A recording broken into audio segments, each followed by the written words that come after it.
कक्षा 5वीं की छात्रा आज आप सभी के समक्ष तमिलनाडु का भरतनाट्यम लेकर उपस्थित हुई हूँ।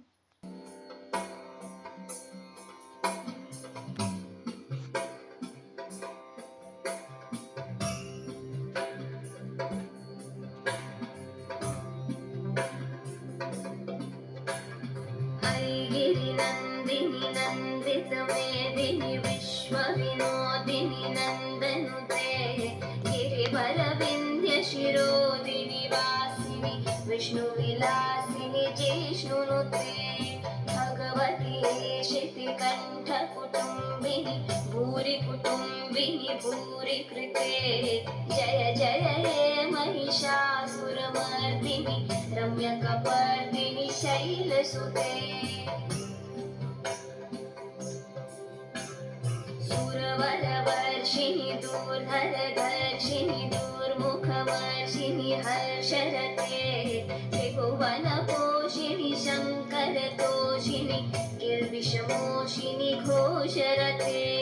तनुजनिरोषिणि दिपिसुतरोषिणि दुर्मधशोषिनि सिन्धुसुते जय जय हे महिषासुरमर्दिनि रम्यकपर्दिनि शैलसुते अयि जगदम्ब मदम्ब कदम्ब वनप्रियवासिनि हासरते शिखरि शिरोबिनि तुङ्ग हिमालय शृङ्गनिजालय मध्यगते मधुमधुरे मधुकैटभगन्धिनि कैटभवन्धिनि रासरते जय जय हे महिषासुरमर्दिनि रम्यकपर्दिनि शैलसुते अयि शतखण्डविखण्डितरुण्डवितुण्डितशुण्डगजाधिपते रिपुगजगण्डविदारणचण्ड पराक्रमशुण्डमृगाधिपते निजभुजदण्डनिपातितखण्डविपातितमुण्डभटाधिपते जय जय हे महिषासुरमर्दिनि रम्यकपर्दिनि शैलसुते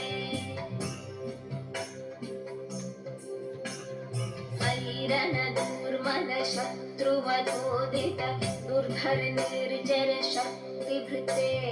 चतुरविचारधुरीण महाशिव दूतकृत प्रथमाधिपते दुरितदुरीह दुराशय दूर्मति दानवदूत कृतान्तमते जय जय हे महिषासुरमर्दिनि रम्यकपर्दिनि शैलसुते मम किन्न शिवे जय जय हे महिषासुरमर्दिनि रम्यकपर्दिनि शैलसुते कनकलसत्कल सिन्धुजलैरनुसिञ्चिनुते गुणरङ्गभुवं भजति स किं न शचीकुचकुम्भतटी परिरम्भसुखानुभवम् तव चरणं शरणं करवाणि न तामरवाणि निवासि शिवं जय जय हे महिषासुरमर्दिनि रम्यकपर्दिनि शैलसुते तव विमलेन्दुकुलं वदनेन्दुमलं सकलं ननुकूलयते किमु पुरुहूतपुरीन्दुमुखी सुमुखी विरसौ विमुखी क्रियते मम तु मतं शिवनामधने भवती कृपया किमुत क्रियते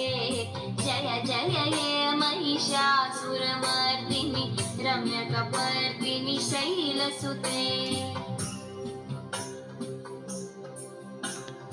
अयि मयि दीनदयालुतया कृपयैव त्वया भवितव्यमु मे अयि जगतो जननी कृपयासि यथासि तथानुमितासि रते यदुचितमत्र भवत्युररी गुरुता गुरुता मम पागुरुते जय जय हे महिषासुरमर्दिनि रम्यकपर्दिनि शैलसुते